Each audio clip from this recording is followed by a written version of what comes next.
Pharmacy India. आज के video में हम डाइजेस्टिव सिस्टम के कुछ क्वेश्चंस को कवर करने वाले हैं, वो भी डिटेल एक्सप्लेनेशन के साथ। ठीक है, तो हम स्टार्ट करते हैं क्वेश्चन नंबर 1 से। Which of the following duct is associated with submandibular gland.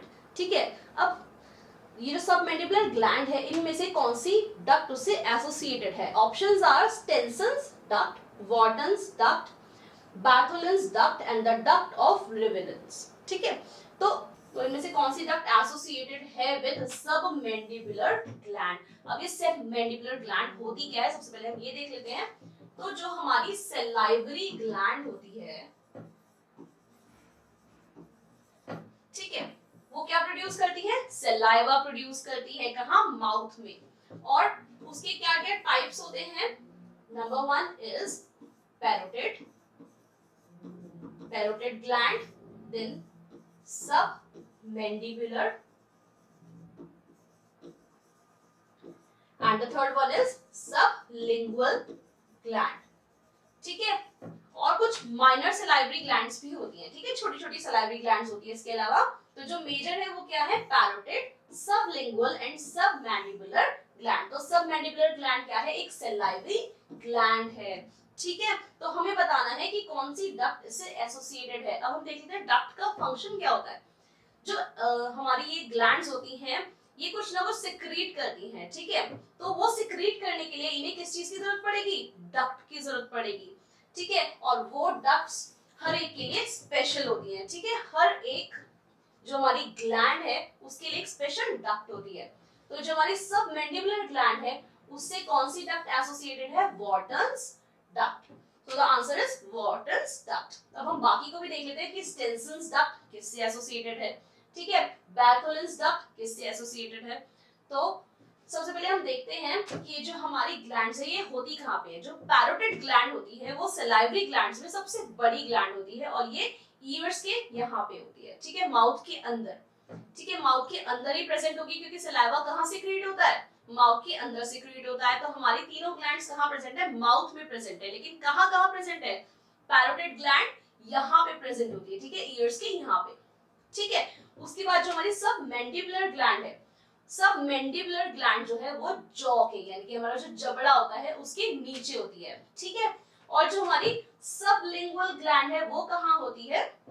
वो होती है हमारी टंग के नीचे। ठीक है, lingual it means related to tongue. ठीक है, तो सबलिंगुअल कहाँ पे प्रेजेंट होगी? टंग के नीचे, माउथ के बेस पे प्रेजेंट होगी। ठीक है, और इनसे एसोसिएटेड इनकी डक्ट्स होती हैं। ठीक है, जो सबमैंडिबुलर डक्ट है यानी कि हम उसे कहते हैं वॉर्टन्स डक्ट। वॉर्टन्स डक्ट का दूसरा नाम क्या है? Submandibular duct. ठीक है, तो वॉर्टन्स डक्ट का दूसरा नाम क्या है? Submandibular duct. तो ये किससे एसोसिएटेड है? सबमैंडिबुलर ग्लैंड से एसोसिएटेड है। जो हमारी सबमैंडिबुलर सलाइवरी ग्लैंड है उससे एसोसिएटेड कौन सी है? Submandibular duct. ठीक है, और जो हमारी सबलिंगुअल डक्ट है वो किससे एसोसिएटेड होगी? सबलिंगुअल ग्लैंड से एसोसिएटेड होगी।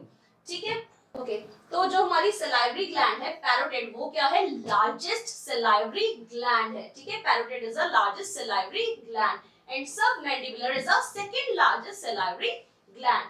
ठीक है, तो ये हो गई फर्स्ट लार्जेस्ट और ये हो गई सेकंड लार्जेस्ट।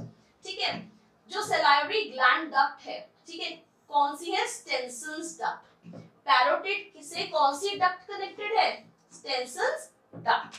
फिर हमारी सबमैंडिबुलर ग्लैंड से कौन सी डक्ट एसोसिएटेड है? वॉर्टन्स डक्ट, जिसे हम सबमैंडिबुलर डक्ट भी कहते हैं। फिर है हमारी सबलिंगुअल, उससे दो कनेक्टेड हैं। ठीक है, एक ये और एक ये। एक है बार्थोलिन्स डक्ट और दूसरी है डक्ट ऑफ रिवेनस। ठीक है, ये दोनों किससे कनेक्टेड है? सबलिंगुअल ग्लैंड से कनेक्टेड है। फिर है हमारी माइनर सलाइवरी ग्लैंड्स, छोटी छोटी सलाइवरी ग्लैंड्स। ठीक है, छोटी छोटी सलाइवरी ग्लैंड्स के लिए छोटी छोटी डक्ट्स होंगी। तो short ducts are associated with minor salivary glands. ठीक है, छोटी सलाइवरी ग्लैंड्स के लिए छोटी डक्ट जो डायरेक्टली माउथ के अंदर ओपन हो जाती है। ठीक है, ओपन डायरेक्टली वाया यानी कि through short duct into the mouth. Parotid gland जो है वो कहाँ पे ओपन होती है? बकल। बकल यानी कि मुंह, मुंह के अंदर के पार्ट को हम बकल बोलते हैं। ठीक है, बकल कैप। तो बकल म्यूकोसा के पैपिला में ओपन होती है। ठीक है, जो सबमैंडिबुलर है वो सबलिंगुअल पैपिला पे ओपन होती है। जो सबमैंडिबुलर है, सॉरी, वो सबलिंगुअल पैपिला पे ओपन होती है, और जो सबलिंगुअल है वो कहाँ पे ओपन होगी, सबमैंडिबुलर डक्ट के पास ही ओपन होगी। ठीक है, तो ये हो गई हमारी सलाइवरी ग्लैंड्स। सलाइवरी ग्लैंड्स किस डक्ट से एसोसिएटेड है और उनकी लोकेशन क्या है। ऑरिफिस का मतलब होता है ओपनिंग, जिसे आप छिद्र भी बोल सकते हैं। ठीक है, तो उनका जो ओपनिंग पॉइंट है, छिद्र जहां पे वो सिक्रीशन होगा, वो पॉइंट्स क्या है। Next question is which nerve plexus involved in regulation of secretory function of GI tract। तो nerve plexus कौन सा है इनमें से जो कि किसमें इन्वॉल्व है, secretory function of GI tract, and the options are Auerbach's plexus, Meissner nerve plexus, brachial plexus and sacral plexus। ठीक है, तो ये चारों प्लेक्सस में से कौन सा इन्वॉल्व है सिक्रीटरी फंक्शन में। ठीक है, तो नर्व प्लेक्सस होता क्या है, नर्व प्लेक्सस होता है नेटवर्क ऑफ नर्व्स। जो हमारी नसें हैं, नर्व्स हैं, उनका नेटवर्क क्या कहलाएगा, नर्व प्लेक्सस कहलाएगा। ठीक है, स्पेशलाइज्ड कामों के लिए अलग अलग प्लेक्सस होते हैं। ठीक है, जैसे ये अलग काम कर रही है, ये अलग काम कर रही है, ये अलग और ये अलग। ठीक है, इन सबका फंक्शन क्या है, अलग अलग है। अब इसमें से जो ऑरबैक प्लेक्सस है, मिजनर्स नर्व प्लेक्सस है, ये दोनों जो हैं वो कहां पे पाई जाती हैं, जीआई ट्रैक्ट यानी कि गैस्ट्रोइंटेस्टाइनल ट्रैक्ट के अंदर पाई जाती हैं। कौन सी, ऑरबैक्स और मिजनर्स नर्व प्लेक्सस। अगर हम कौन बनेगा करोड़पति खेल रहे होते तो ये दोनों ऑप्शंस क्या हो जाते, रिमूव हो जाते। ठीक है, क्योंकि ये दोनों जीआई के अंदर प्रेजेंट है और ये दोनों जीआई के अंदर प्रेजेंट ही नहीं है, तो जीआई का फंक्शन कैसे करेंगी। ठीक है, तो 50-50 कर लेते हैं। ठीक है, अब हम इन दोनों की बात करते हैं। अब 50-50 हो गया, ये दोनों ऑप्शंस हमारे हाइड हो गए। ठीक है, तो इनमें से कौन सा फंक्शन परफॉर्म करती है, secretory function of GI tract. ठीक है, जीआई ट्रैक्ट का सिक्रीटरी फंक्शन कौन परफॉर्म करती है, मिजनर्स नर्व प्लेक्सस। और ये जो ऑरबैक है ये क्या परफॉर्म करती है, ये जीआई की मूवमेंट को कंट्रोल करती है।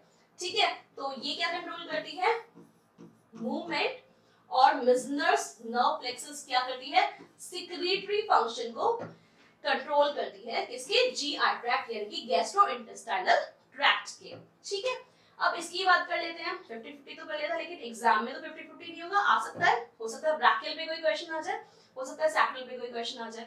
ठीक है, तो हम इसे भी डिस्कस कर लेते हैं। ब्रैकियल प्लेक्सस बेसिकली क्या करती है, जो हमारे मोटर और सेंसरी नर्व्स होते हैं, ठीक है, सिग्नल पहुंचाते हैं। कैसे पहुंचाते हैं, ब्रेन से बॉडी पार्ट तक। तो जो ब्रैकियल है ये ब्रेन से कहां पे जाती है, ब्रेन से स्पाइनल कॉर्ड्स, यहाँ पे स्पाइनल कॉर्ड से ऐसे होती हुई, ठीक है, नेक के रीजन से आर्मपिट तक जाती है। तो किसको सिग्नल पहुंचाएगी, हाथ को। ठीक है, तो जो ब्रैकियल है ये किसको सिग्नल पहुंचाएगी, आर्म्स एंड हमारा हो गया हैंड। ठीक है, इसको सिग्नल पहुंचाएगी।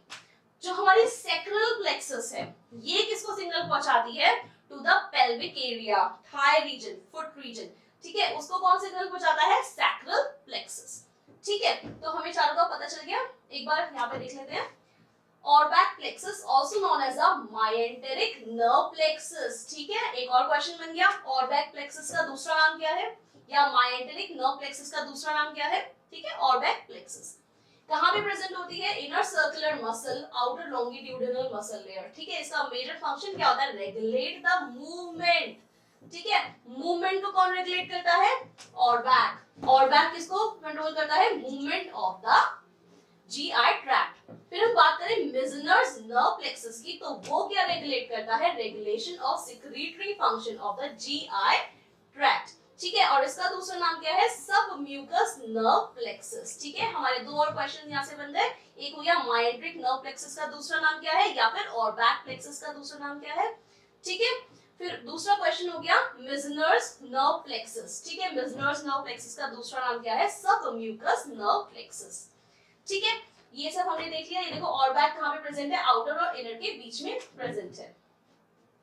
फिर है next question, HCl is secreted by which cell. HCl यानी कि हाइड्रोक्लोरिक एसिड कौन सीक्रेट करता है, कौन सी सेल सीक्रेट करती है। ठीक है, तो ऑप्शंस क्या है हमारे, number 1 is chief cell, enterochromaffin cell, parietal cell या फिर जी सेल। ठीक है, जो हमारा गैस्ट्रिक ग्लैंड होता है, ठीक है, ये हमारा सपोज गैस्ट्रिक ग्लैंड है, गैस्ट्रिक ग्लैंड के अंदर हो गई हमारी, ये हमारा हो गया गैस्ट्रिक ग्लैंड, ठीक है। कलर चेंज कर लेते हैं, ठीक है। ये हो गया हमारा पेराइटल सेल, ठीक है। फिर कलर चेंज कर लेते हैं, उसमें एक पार्ट होता है कैनालिक्यूलाई, ठीक है। अब जो मेन काम हो रहा है एसिड सिक्रीशन का वो कहाँ पे हो रहा है, गैस्ट्रिक ग्लैंड के अंदर जो पेराइटल है, ठीक है। पेराइटल सेल के अंदर हमारा कैनालिक्यूलाई होता है, ठीक है, वहां पे हो रहा है। कैनालिक्यूलाई में क्या होता है, हमें HCl के लिए क्या चाहिए, एक तो हमें चाहिए H पॉजिटिव आयन और दूसरा हमें चाहिए Cl नेगेटिव आयन, ठीक है। ये दो चीजों की हमें रिक्वायरमेंट है, ठीक है, HCl बनाने के लिए। तो HCl बनाने के लिए हमें Cl कहां से मिलेगा, ब्लड में क्या होता है, NaCl होता है, ठीक है। वो स्प्लिट होके अपना Cl किसे दे देगा, इधर दे देगा, ठीक है। हमारे पास Cl आ गया, अब हमें चाहिए H पॉजिटिव आयन, क्योंकि Cl अकेला तो नहीं बना सकता। अब ये कहां से आएगा, ये जो पेराइटल सेल की मेटाबॉलिक एक्टिविटीज हैं, इनसे क्या बन जाता है, कार्बन डाइऑक्साइड, और ब्लड में भी कार्बन डाइऑक्साइड प्रोड्यूस होता है, ठीक है। ब्लड हमें कहां से मिला, एक तो हमें मेटाबॉलिक एक्टिविटीज से मिला, ठीक है, मेटाबॉलिक, ठीक है, metabolic activities of parietal cell, और दूसरा हमें CO2 कहां से मिला, ब्लड से मिला, ठीक है। इन दो जगहों से हमें CO2 मिल गया। अब ये CO2H कैसे बनाएगा, CO2 क्या करेगा, एक बार क्लियर कर लेते हैं। तो CO2 क्या करेगा, CO2 will combine with water to form carbonic acid, ठीक है, कार्बोनिक एसिड बनाएगा, किसकी प्रेजेंस में बनाएगा, in the presence of carbonic anhydrase, ठीक है।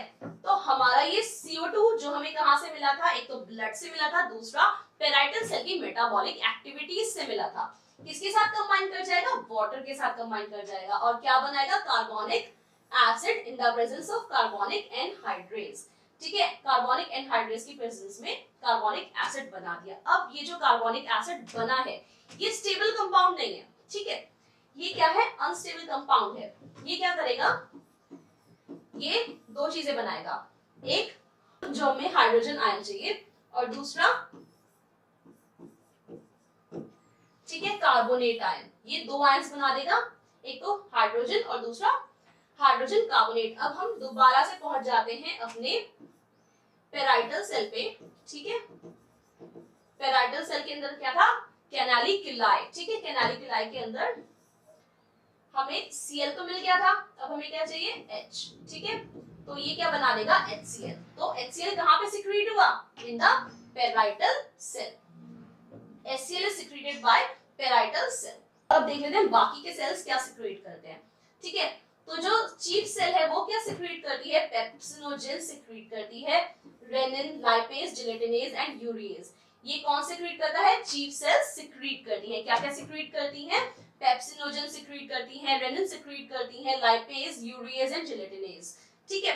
फिर बात करते हैं पेराइटल सेल की। अभी हमने बात करी पेराइटल सेल में क्या बना था हमारा, hydrochloric acid, that is HCl, और क्या बना, इंट्रिंसिक फैक्टर ऑफ काजल। अब ये क्या वाला है, इंट्रिंसिक फैक्टर ऑफ काजल, ठीक है।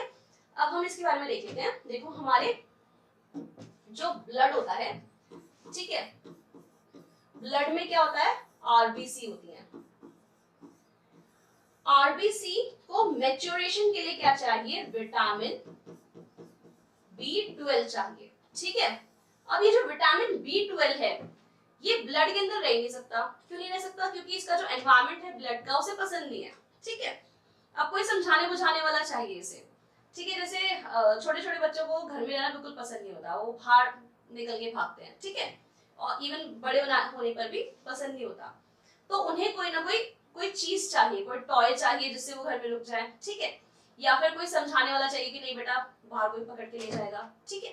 तो ऐसे ही जो विटामिन B12 है इसको समझाने बुझाने वाला ये इंट्रिंसिक फैक्टर ऑफ काजल है, ठीक है। ये क्या करता है, विटामिन B12 के सराउंडिंग में प्रोटेक्टिव लेयर बना देता है ताकि डिस्ट्रॉय ना हो, ठीक है। ये क्या होता है विटामिन B12 अगर ये इंट्रिंसिक फैक्टर ऑफ काजल नहीं होगा तो ये क्या हो जाएगा ब्लड के अंदर डिस्ट्रॉय हो जाएगा और आरबीसी की मैच्योरेशन नहीं हो पाएगी। ठीक है, तो उसे रोकने के लिए इंट्रिंसिक फैक्टर ऑफ काजल काम करता है, जो कि कौन सिक्रीट कर रहा है, पेराइटल सेल सिक्रीट कर रहा है। ठीक है, पेराइटल सेल दो चीजें सिक्रीट करता है, HCl जो कि हमने अभी क्वेश्चन में पढ़ा था, और दूसरा हमारा intrinsic factor of Kajal. Third है हमारा म्यूकस नेक सेल, वो क्या सिक्रीट करती है, म्यूकिन सिक्रीट करती है। जी सेल्स क्या सिक्रीट करते हैं, गैस्ट्रिन सिक्रीट करते हैं। एंटेरोक्रोमेफिन सेल क्या सिक्रीट करते हैं, सेरोटोनिन सिक्रीट करते हैं। और एंटेरोक्रोमेफिन लाइक सेल्स यानी कि वो सेल्स जो एंटेरोक्रोमेफिन जैसी दिखती है, ठीक है, वो क्या सिक्रीट करती है, हिस्टामीन सिक्रीट करती है। ठीक है, चलते हैं डायग्राम की तरफ। तो ये जो हमारा ये गैस्ट्रिक ग्लैंड है, इसका डायग्राम है, इसमें देखो कुछ सेल्स को जूम करके दिखा रखा है। ये वाली जो है ये क्या है, सरफेस म्यूकस सेल्स, ये क्या सिक्रीट करती है, म्यूकस।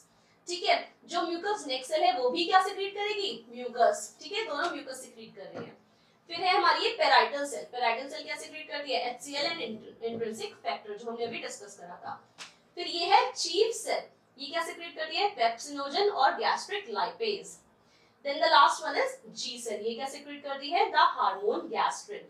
ठीक है, ये गैस्ट्रिन सिक्रीट करती है। तो चलते हैं क्वेश्चन नंबर 4 की तरफ। तो देखते हैं क्वेश्चन नंबर 4 क्या कहता है, which hormone is responsible for release of bile from the gall bladder. तो जो हमारा गॉल ब्लैडर है, ठीक है, इसमें से बाइल को कौन रिलीज करता है, कौन रिस्पांसिबल है बाइल को रिलीज करने में, कैसे रिलीज करता है, गॉल ब्लैडर को क्या कर देता है, कॉन्ट्रैक्ट कर देता है, यानी कि सिकोड़ देता है, और उसमें से क्या रिलीज हो जाता है, बाइल रिलीज हो जाता है। ठीक है, तो इनमें से कौन सा हार्मोन है, the options are secretin, enterogastrone, enterocrinin and cholecystokinin. ठीक है, तो कौन सा सिक्रेट कर देता है, कोलेसिस्टोकाइनिन।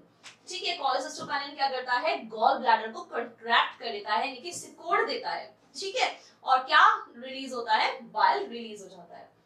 देखते हैं बाकी सब क्या करते हैं। गैस्ट्रिन जो है वो क्या करता है, on the distension of stomach on food entry, stimulus for secretion, यानी कि उसे सिक्रीट होने के लिए एक सिग्नल कैसे पहुंचेगा।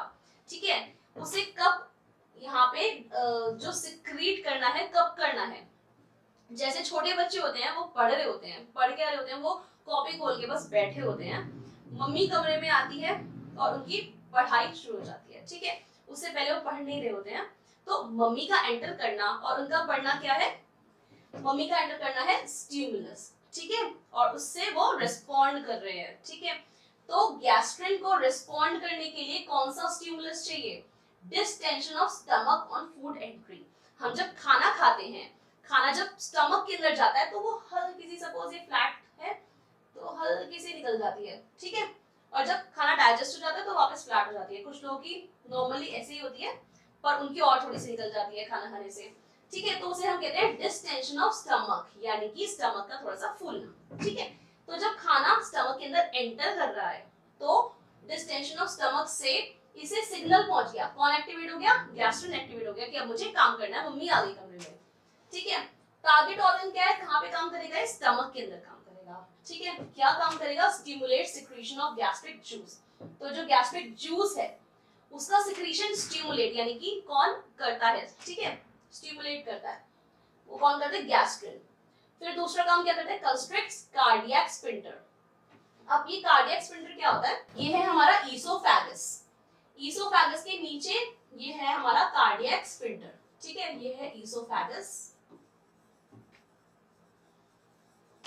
और ईसोफेगस के नीचे कार्डियक स्फिंक्टर क्या करता है, वाल्व का काम करता है। वाल्व क्या होता है, एक दरवाजे की तरह होता है। ठीक है, जैसे दरवाजा है वो किसी को अंदर बाहर आने से रोकता है। ठीक है, तो ये क्या करता है, ये एश्योर करता है कि खाना एक ही साइड में आए, दूसरी साइड में ना जाए। इंजेस्टेड फूड का वन वे कौन एश्योर करता है, ये कार्डियक स्फिंक्टर एश्योर करता है। ठीक है, कैसे, जैसे ही खाना स्टमक के अंदर आता है तो गैस्ट्रिन क्या करता है, उसे कंस्ट्रिक्ट कर देता है। ठीक है, कार्डियक स्फिंक्टर को क्या कर देता है, कंस्ट्रिक्ट कर देता है, तो उससे क्या हो जाता है, खाना वापस मुंह में नहीं आता। ठीक है, कुछ लोगों को एसिड रिफ्लक्स होता है, वो अलग बात है, बट जो उसका रोल है वो क्या है, कार्डियक स्फिंक्टर का, कि खाना अंदर जाए। ठीक है, वन वे रहे, टू वे ना रहे, अंदर बाहर ना हो। ठीक है, तो जो गैस्ट्रिन है वो क्या करता है, जब स्टमक के अंदर फूड आ जाता है तो वो क्या करता है, इसको रास्ते को बंद कर देता है, कंस्ट्रक्ट कर देता है, ठीक है। एक ही साइड से खाना अंदर आ रहा है, बाहर नहीं जाता, ठीक है। Constructs cardiac sphincter.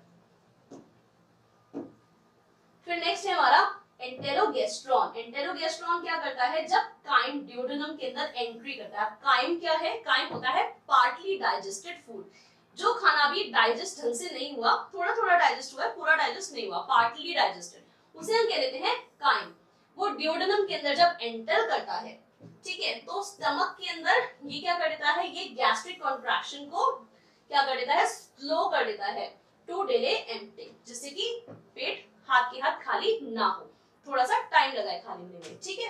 क्या करता है, गैस्ट्रिक कॉन्ट्रैक्शन को स्लो कर देता है।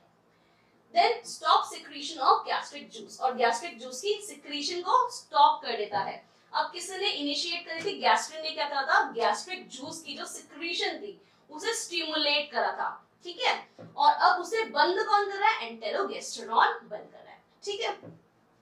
Next is secretin. सिक्रेटिन क्या करता है, acidic chyme entry into duodenum. जब ड्यूडेनम के अंदर एसिडिक काइम जाएगा, यानी कि वो पार्टली डाइजेस्टेड फूड जिसका नेचर कैसा है, एसिडिक नेचर है, ठीक है, वो जाएगा, तो ये कहां पे काम करेगा, पैंक्रियाज, लीवर और स्टमक के अंदर। ये क्या काम करेगा, release of sodium bicarbonate in pancreatic juice. Pancreatic juice के अंदर सोडियम बाइकार्बोनेट को रिलीज कर देगा और inhibit the secretion of gastrin. Gastrin की जो सिक्रीशन है उसे क्या करेगा, रोक देगा, ठीक है।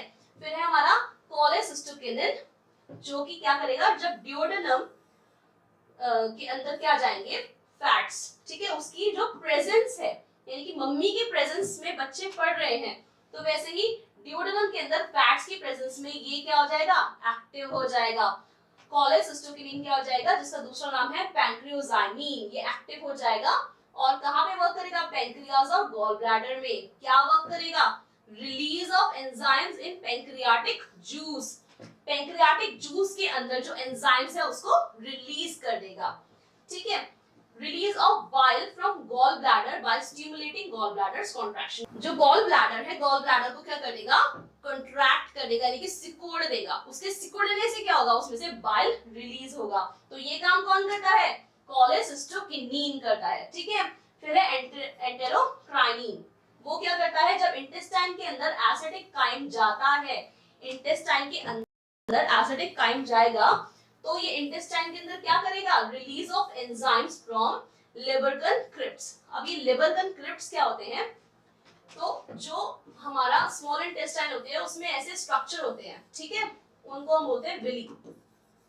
ये जो विली होता है, विली के बीच बीच में ये हमारे क्रिप्ट्स होते हैं, लिबर्गन क्रिप्ट्स, ठीक है। तो वहां से एंजाइम्स को कौन रिलीज कर देगा, एंटेरोक्रिनिन रिलीज कर देगा, ठीक है। समझ में आया तो आगे चले।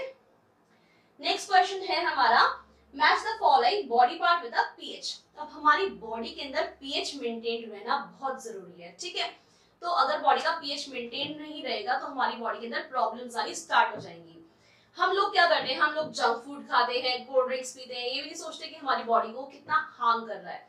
कोल्ड ड्रिंक्स जो होती हैं वो हमारी बॉडी को बहुत ज्यादा हार्म करती हैं, ठीक है। हमारे जो बॉडी का पीएच है वो अल्कलीन रहना चाहिए, लेकिन वो एसिडिक कर देती है, ठीक है। तो it is not good for health, तो we should avoid junk food, ठीक है। तो हम लोग देखते हैं कि माउथ, फंडस, लार्ज इंटेस्टाइन और ड्यूडेनम में से किसका पीएच है 4.0 to 6.5, 7.0 to 8.5, 6.5 to 7.5 and 4.0 to 7.0, ठीक है। तो हमें करेक्टली मैच करना है, ठीक है। इसके लिए हम देख लेते हैं सलाइवा जो कि माउथ में प्रेजेंट होता है उसका पीएच होता है 6.5 to 7.5, ठीक है। फिर जो हमारा फंडस है यानी कि अपर स्टमक, स्टमक का अपर पार्ट और लोअर पार्ट दोनों के पीएच में देखो कितना डिफरेंस है। जो अपर पार्ट है उसका है 4.0 to 6.5 और जो लोअर स्टमक है उसका क्या होता है 1.5 to 4.0। फिर है हमारा ड्यूडेनम।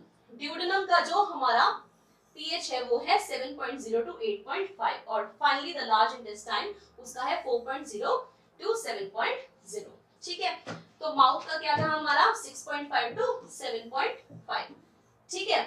और हमारा फंडस का क्या था 4.0 to 6.5। फिर है लार्ज इंटेस्टाइन, लार्ज इंटेस्टाइन का क्या था हमारा 4.0 to 7.0 और ड्यूडेनम का क्या था हमारा 7.0 to 8.5। तो करेक्ट आंसर इज सी।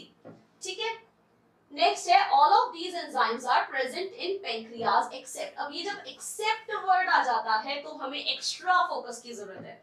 क्यों? एग्जाम में क्या होता है, हमें बहुत हड़बड़ी होती है। ठीक है, हम इस वर्ड पे अगर ध्यान नहीं देंगे तो हमारा आंसर गलत हो जाएगा। ठीक है, तो हमें एक्स्ट्रा फोकस की जरूरत होती है। बहुत ही पीसफुली पेपर करना है, शांति के साथ करना है, कोई तुम्हें नहीं रोक रहा। लेकिन अगर तुम हड़बड़ी में करोगे तो आधा पेपर तो हड़बड़ी में ही गलत हो जाएगा। ठीक है, तो आपको अच्छे से पेपर करना है, पीसफुली पेपर करना है।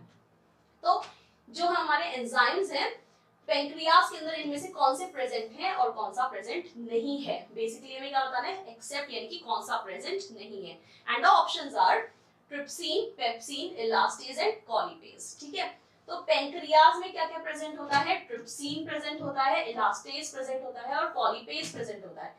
ये जो पेप्सिन है ये कहां पे प्रेजेंट होता है, इन द स्टमक। और इसका काम क्या होता है पेप्सिन का, पेप्सिन का फंक्शन होता है प्रोटीन का ब्रेकडाउन। ठीक है, जब हम खाना खाते हैं, जो हमारा इंजेस्टेड फूड होता है यानी कि खाया हुआ खाना होता है, उसके अंदर क्या प्रेजेंट होता है, प्रोटीन प्रेजेंट होता है। उसका ब्रेकडाउन कौन करता है, pepsin.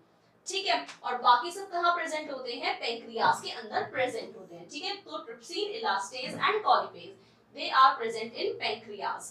Pepsin is present in stomach. Pepsin कहां होता है, स्टमक में होता है यानी कि पेट में होता है।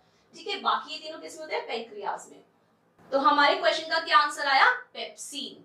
ठीक है, तो आंसर इज बी, पेप्सिन। देख लेते हैं, पेंक्रियाज के अंदर एंजाइम्स होते हैं ट्रिप्सिन, काइमोट्रिप्सिन, इलास्टेज। ठीक है, जो ट्रिप्सिन है उसका एक्टिवेटर कौन है, एंटेरोपेप्टिडेज। ठीक है, एंटेरोपेप्टिडेज किसका एक्टिवेटर है, ट्रिप्सिन का, और फिर ट्रिप्सिन एक्टिवेटर बन जाएगा उसके बाद। ठीक है, फिर जो ट्रिप्सिन है वो किस पे काम करता है, सबस्ट्रेट यानी कि जो एंजाइम है उसे वर्क किस पे करना है, किस पे काम करना है उसे, प्रोटीन पे, पॉलीपेप्टाइड्स पे। ठीक है, ट्रिप्सिन किस पे काम करेगा, ट्रिप्सिन का सबस्ट्रेट कौन है, प्रोटीन पॉलीपेप्टाइड। और ये क्या काम करता है, cleaves the peptide bond on the carboxyl side of basic amino acid. जो हमारे बेसिक अमीनो एसिड्स होते हैं जैसे कि आर्जिनिन, लाइसिन। ठीक है, बेसिक अमीनो एसिड्स का जो कार्बोक्सिल साइड है, ठीक है, उसका जो कार्बोक्सिल साइड है उसके पेप्टाइड बॉन्ड को क्या कर देगा, ये पेप्टाइड बॉन्ड को क्या कर देगा, तोड़ देगा। ठीक है, क्लीव कर देगा यानी कि स्प्लिट कर देगा, तोड़ देगा। It cleaves a peptide bond on the carboxyl side of the basic amino acid. Basic पे मैं बार-बार फोकस इसीलिए कर रही हूं क्योंकि यहां पर भी अमीनो एसिड्स हैं। ठीक है, नेक्स्ट देख लेते हैं काइमोट्रिप्सिन। काइमोट्रिप्सिन का एक्टिवेटर कौन बन गया, ट्रिप्सिन बन गया, जिसका दूसरा नाम क्या है, ट्रिप्सिनोजन। ठीक है, और काइमोट्रिप्सिन का दूसरा नाम क्या है, काइमोट्राइसिनोजन। ठीक है, काइमोट्राइसिनोजन का एक्टिवेटर कौन बन गया, ट्रिप्सिन बन गया। और ये किस पे वर्क करेगा, इसका सबस्ट्रेट कौन है, प्रोटीन्स एंड पॉलीपेप्टाइड।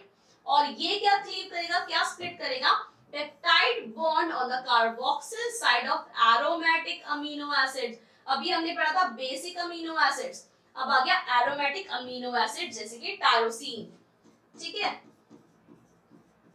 तो एरोमेटिक अमीनो एसिड्स क्या हो गए, जिसमें एरोमेटिक चेन होती है। ठीक है, वो हो गए एरोमेटिक अमीनो एसिड्स। तो उनके जो पेप्टाइड बॉन्ड को तोड़ने का काम कौन करता है, काइमोट्रिप्सिन करता है। फिर जो इलास्टेज है वो क्या करता है, उसका एक्टिवेटर है अगेन ट्रिप्सिन। ट्रिप्सिन देखो एक्टिवेटर बन गया, यहाँ पे बना था किसकी वजह से, एक्टिवेटर कौन था, एंटेरोपेप्टिडेज। अब ये खुद एक्टिवेटर बन गया है किसका, काइमोट्रिप्सिन का, इलास्टेज का, और हम आगे भी पढ़ेंगे। ठीक है, तो ये क्या करेगा, इलास्टेज, ये किस पे काम करेगा, इलास्टिन और अदर प्रोटीन्स पे। और क्या करेगा, बॉन्ड्स को तोड़ देगा। किसके बॉन्ड्स को तोड़ देगा, एलिफेटिक अमीनो एसिड के कार्बोक्सिल साइड के जो बॉन्ड है उनको ये तोड़ देगा। ठीक है, अब आ गया aliphatic amino acid, basic amino acid, aromatic amino acid and aliphatic. Basic amino acids हमारे हो गए लाइसिन, आर्जिनिन, एरोमेटिक जिसमें कि एरोमेटिक चेन बनती है, और एलिफेटिक जिसमें कि एलिफेटिक साइड चेन होती है।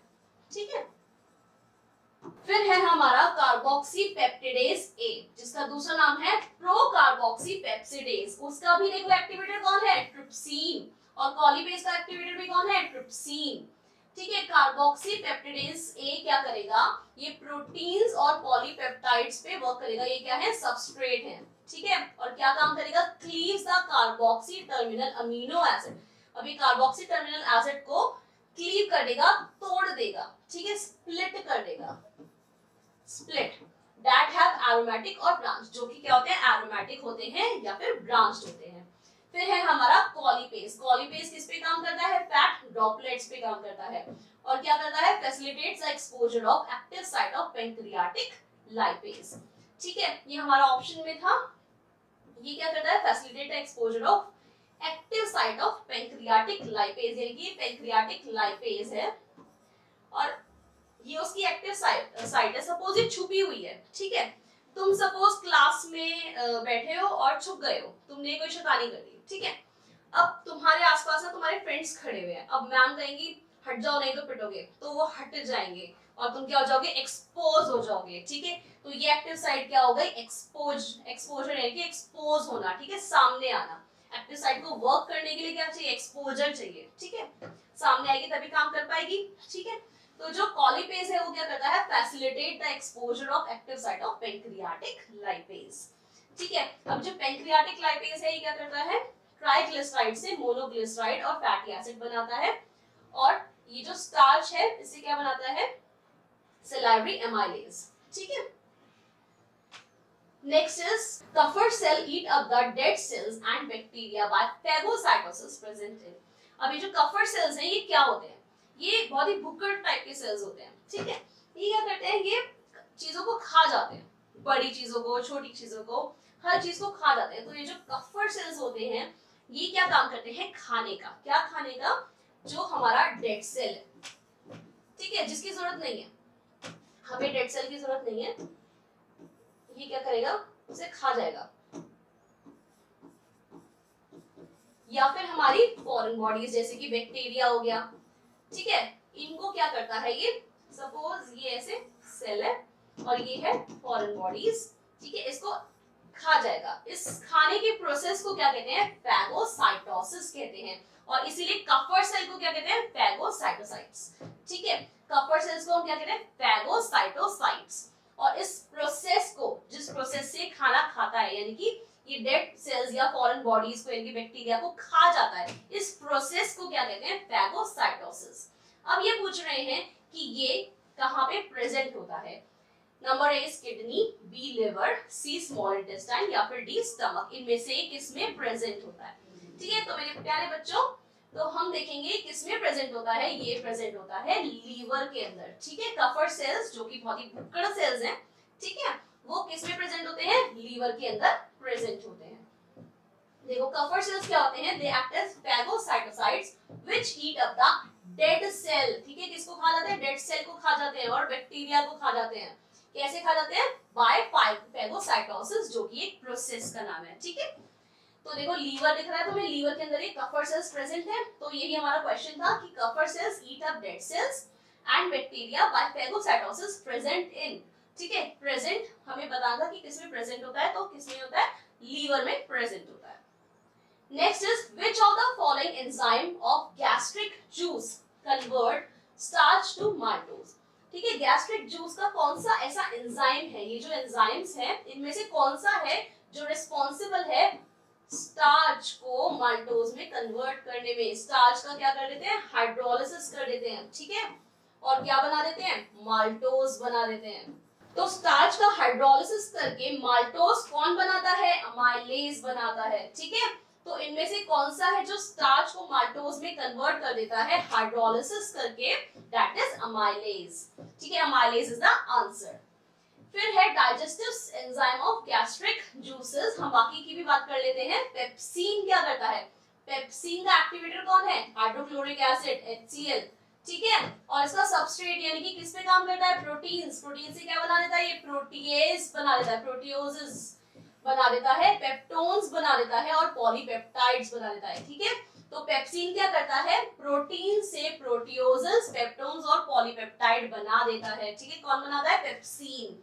फिर है गैस्ट्रिक लाइपेज, गैस्ट्रिक लाइपेज का एक्टिवेटर कौन है, यानी कि एसिड मीडियम में वर्क करता है, ठीक है, एसिड मीडियम में ये वर्क करता है और क्या करता है, ट्राइग्लिसराइड्स को किस में कन्वर्ट कर देता है, फैटी एसिड में कन्वर्ट कर देता है और ग्लिसरॉल्स में कन्वर्ट कर देता है, ठीक है। तो ये हमारे एंड प्रोडक्ट्स हो गए, क्योंकि ये क्या बना रहा है, ट्राइग्लिसराइड से फैटी एसिड बना रहा है। फिर है हमारा गैस्ट्रिक अमाइलेज। हमारा जो गैस्ट्रिक अमाइलेज है वो क्या करता है, उसका भी अगेन एक्टिवेटर क्या है, एसिड मीडियम। वो क्या करता है, स्टार्च से क्या बनाता है, एक तो डेक्स्ट्रिन बना देता है और दूसरा माल्टोज बना देता है, जो कि हमारा क्वेश्चन में पूछा हुआ था, ठीक है। गैस्ट्रिक अमाइलेज क्या करता है, स्टार्च से डेक्स्ट्रिन और माल्टोज बना देता है। फिर है जिलेटिनेज। जिलेटिनेज का एक्टिवेटर कौन है, एसिड मीडियम, ठीक है। और ये क्या करता है, जिलेटिन से क्या बना देता है, पेप्टाइड्स बना देता है। जिलेटिन और कोलेजन ऑफ मीट, इन दोनों से क्या बना देता है, peptide, that is the end product, ठीक है। हमारा एंड प्रोडक्ट क्या हो गया, पेप्टाइड। फिर है हमारा यूरेज। यूरेज हमारा क्या करता है, एसिड मीडियम में यूरिया को किस में कन्वर्ट कर देता है, अमोनिया में, ठीक है। तो यूरिया से क्या बन गया, अमोनिया बन गया, किससे, यूरेज से, ठीक है। यूरेज क्या करता है, यूरिया से अमोनिया बना देता है। नेक्स्ट है हमारा bilirubin and biliverdin released from. ये जो बिलीरुबिन और बिलीवर्डिन है ये कहां से रिलीज होते हैं, ऑप्शंस है destroyed RBC, breakdown of WBC, pancreas या फिर स्मॉल इंटेस्टाइन, ठीक है। तो जो बिलीरुबिन और बिलीवर्डिन है वो होते क्या है, पहले तो हम ये डिस्कस कर लेते हैं, ठीक है। ये जो बिलीरुबिन है, कलर चेंज कर लेते हैं, ये येलो होते हैं, तो इसलिए हमने येलो कलर ले लिया, ठीक है। ये होते हैं येलो पिगमेंट, ठीक है। ये जो येलो पिगमेंट है ये कैसे बनते हैं, जब हमारी आरबीसी जो कि रेड कलर की होती है, तो मैंने रेड कलर ले लिया, हमारी आरबीसी क्या हो जाती है, डिस्ट्रॉय हो जाती हैं, ब्रेक डाउन हो जाती हैं, तो वो क्या रिलीज कर देती हैं, बिलीरुबिन रिलीज कर देती हैं, जो कि क्या होता है, येलो पिगमेंट होता है, ठीक है। फिर हमारा ये जो बिलीवर्डिन है ये क्या होता है, ये हमारा ग्रीन पिगमेंट होता है, और ये ग्रीन पिगमेंट क्या होता है, ये ग्रीन पिगमेंट बिलीरुबिन का ही ऑक्सीडाइज्ड फॉर्म है, ठीक है। बिलीरुबिन कैसे बना, बाद ऑफ ब्रेकडाउन या फिर डिस्ट्रॉय, आरबीसी के डिस्ट्रॉय होने से क्या बन गया, हमारा बिलीरुबिन बन गया। अब बिलीरुबिन का ही ऑक्सीडाइज्ड फॉर्म क्या है, बिलीवर्डिन, जो कि है ग्रीन पिगमेंट, ठीक है। बिलीरुबिन क्या है, येलो पिगमेंट, बिलीवर्डिन है ग्रीन पिगमेंट, जो कि किसके ब्रेकडाउन से बना है, आरबीसीज के ब्रेकडाउन से बना है, यानी कि it is formed by destroyed RBCs, it is the answer, ठीक है। Bilirubin and biliverdin are released from destroyed RBCs. Bile pigment, bile pigment are the excretory product in bile, ठीक है। bile pigment क्या होते हैं, जो excretory products होते हैं, जो excretion से बनते हैं, ठीक है, they are the bile pigments in bile, ठीक है। फिर उसमें जो bile pigments होते हैं वो कौन कौन से होते हैं, एक तो बिलीरुबिन होता है, बिलीवर्डिन होता है, लेकिन जो मेजर bile pigment है ह्यूमन बॉडी के अंदर वो क्या होता है, बिलीरुबिन होता है, ठीक है, जो कि किस कलर का होता है, येलो कलर का होता है, और बिलीवर्डिन किस कलर का होता है, ग्रीन कलर का होता है। The bile pigments are formed during the breakdown of hemoglobin। अब हीमोग्लोबिन किसमें प्रेजेंट होता है, ब्लड में, ठीक है, आरबीसीज में, ब्लड में प्रेजेंट होता है, आरबीसीज इन ब्लड, ठीक है। तो जो हीमोग्लोबिन होता है उसके ब्रेकडाउन से which is released from the destroyed RBC, destroyed RBC से जो हीमोग्लोबिन के अंदर से पिगमेंट्स रिलीज होते हैं, that are bilirubin and biliverdin, ठीक है। और कहां पे होते हैं, रेटिनोक्यूलर एंडोथेलियल सिस्टम, ठीक है, यहाँ पे ये रिलीज होते हैं, ठीक है, जैसे कि आप देख सकते हैं डायग्राम में। नेक्स्ट है मैच द फॉलोइंग। अब है जॉन्डिस, सिरोसिस और हेपेटाइटिस, इनमें से किसमें ये सिम्टम्स नजर आते हैं, क्या क्या symptoms, inflammation of liver, increased bilirubin level और damage of parenchyma of liver. तो ये हमारे सिम्टम्स है जो कि इनमें से किस डिसीज में, ये डिसीज है और ये सिम्टम्स है, ठीक है, ये किस में होते हैं। अब जो जॉन्डिस है, जॉन्डिस आपको पता है क्या होता है, पीलिया होता है, ठीक है। तो जो पीलिया होता है उसमें हमारी बॉडी का जो कलर है वो पीला होना शुरू हो जाता है, आंखें और हमारी यूरिन भी पीला आता है बहुत ज्यादा एक्सेस में, वैसे नॉर्मली भी येलो होता है लेकिन एक्सेस येलो हो जाता है इन जॉन्डिस, ठीक है। तो जो जॉन्डिस है उसमें जो कलर है येलो वो किसकी वजह से होता है, due to the increased bilirubin level, ठीक है। तो हमारा जो जॉन्डिस है उसका आंसर हो गया ये। थोड़ा सा एक्सप्लेनेशन पे चलते हैं पहले। Disorders of liver and gall bladder, jaundice और इक्टेरस। इक्टेरस और जॉन्डिस एक ही बात हो गई, इसका दूसरा नाम है इक्टेरस। इसमें क्या होता है, बॉडी का कलर येलो हो जाता है। क्यों हो जाता है? Due to the increased bilirubin level in blood. ठीक है, ये बात हम कर चुके हैं। फिर हेपेटाइटिस की बात करें तो उसमें क्या हो जाता है, लीवर में इन्फ्लेमेशन यानी कि सूजन आ जाती है, रेड हो जाता है। ठीक है, अगर लीवर में सूजन आ रही है तो वो किसकी वजह से आ रही है? हेपेटाइटिस की वजह से आ रही है। अगर लीवर के पैरेन्काइमा में सूजन आ रही है, वो डैमेज हो रहा है, इन्फ्लेमेशन यानी कि सूजन आ रही है, तो वो किसकी वजह से है? उसको हम कहेंगे सिरोसिस ऑफ लिवर। और फिर है हमारा गॉलस्टोन्स। ठीक है, गॉलस्टोन्स क्या होते हैं? कोलेस्ट्रॉल, कैल्शियम आयन और बाइल पिगमेंट की वजह से सॉलिड क्रिस्टल डिपॉजिट हो जाता है। ठीक है, और वो क्या बन जाता है? स्टोन टाइप बन जाता है। गॉलस्टोन्स कहते हैं उसे। कहां पे बनता है? गॉल ब्लैडर में और बाइल डक्ट में बन जाता है। ठीक है, तो ये हो गई हमारी डिसीजेस और ये हो गए उनके सिम्टम्स, यानी कि उसकी वजह से क्या होता है। ठीक है, तो हमारा आंसर क्या हो गया? जॉन्डिस का इंक्रीज्ड बिलिरुबिन लेवल। ठीक है, और हमारा सेकंड है सिरोसिस। सिरोसिस का क्या हो गया हमारा? Damage of parenchyma of liver. और हेपेटाइटिस का हमारा हो गया इन्फ्लेमेशन ऑफ लिवर। तो ये थे हमारे करेक्ट पॉइंट्स। ठीक है, तो आंसर क्या हो गया? बी। फर्स्ट का क्यू, सेकंड का आर और थर्ड का पी। ये हमारा आंसर हो गया। आई होप आपको ये वीडियो अच्छी लगी होगी, आपको समझ में आया होगा। अगर आपको कुछ समझ में नहीं आया है तो आप कमेंट करके पूछ सकते हैं। Thank you so much, stay safe.